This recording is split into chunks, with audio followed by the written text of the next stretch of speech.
I actually watched one of your TEDx talks. By the way, Hmm. I realized that you have more than one. How cool is that? I So do, yes.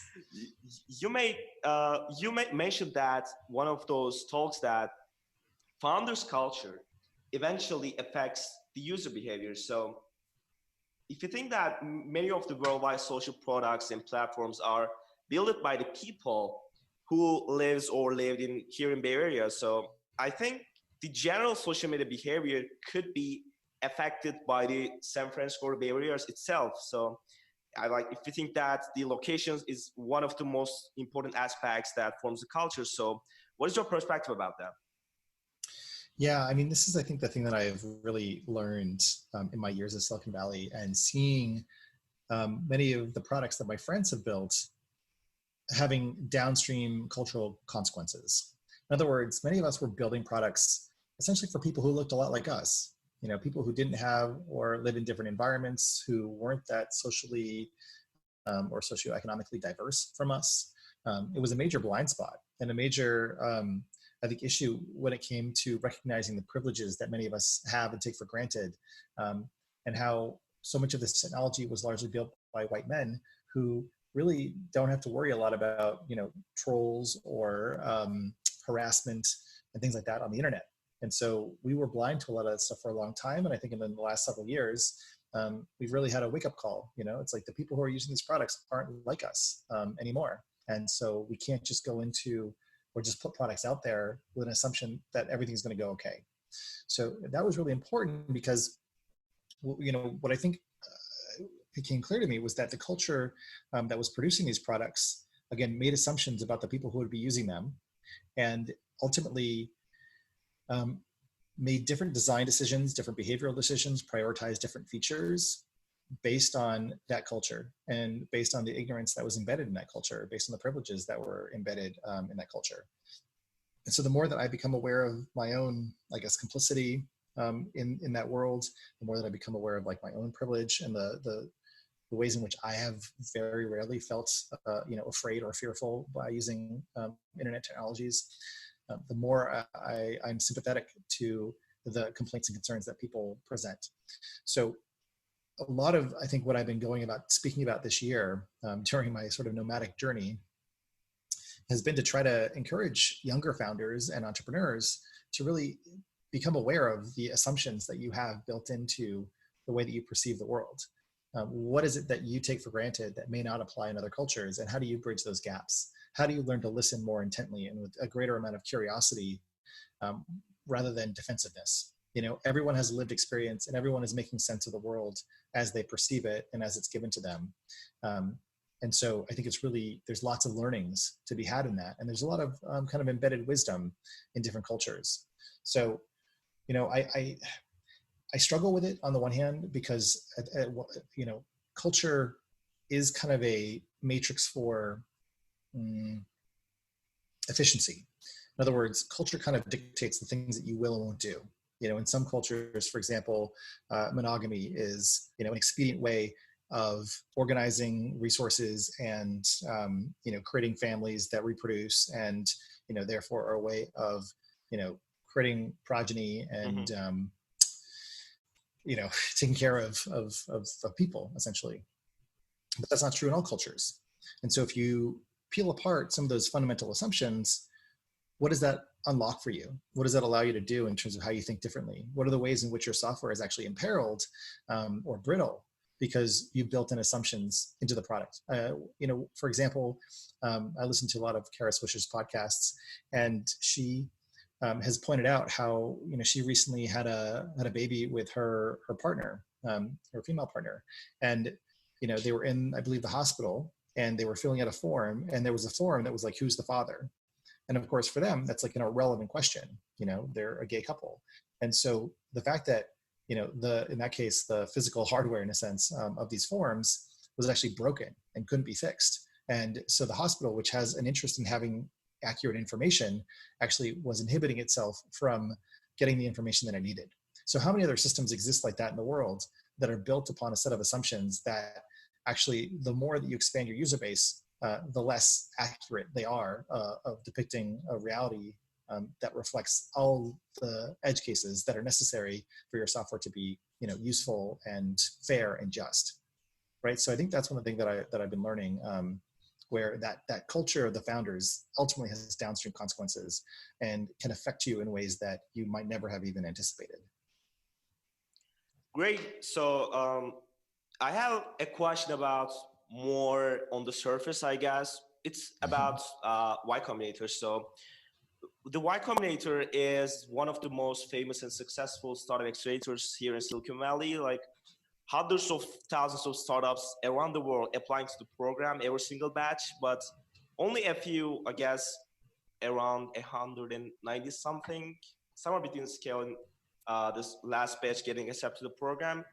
And your latest venture, actually, Molly, is accelerated by the YC. So I know this is a little bit cliche, but how did you get into the YC, and how was your experience back in those days? Yeah, I mean, I guess I'll provide just a little, adjustment or context to that. I definitely brought this company called Molly that I co-founded with two other people into Y Combinator. We went through that process as a group and as a founding team, and then after we went through demo day and raised some money, we decided to part ways. And so Molly is now. How much did we raise? Yeah. I think it was 200K. I think it's YC kind of has a standard deal. And then, yeah, we ultimately raised around maybe 2.5 million or so, basically to build out the product. And so anyways, after I departed the company, they pivoted to focus on a video sharing product called Squad. So Molly no longer exists, but I can tell you a little bit about the process for getting into YC and what that was like.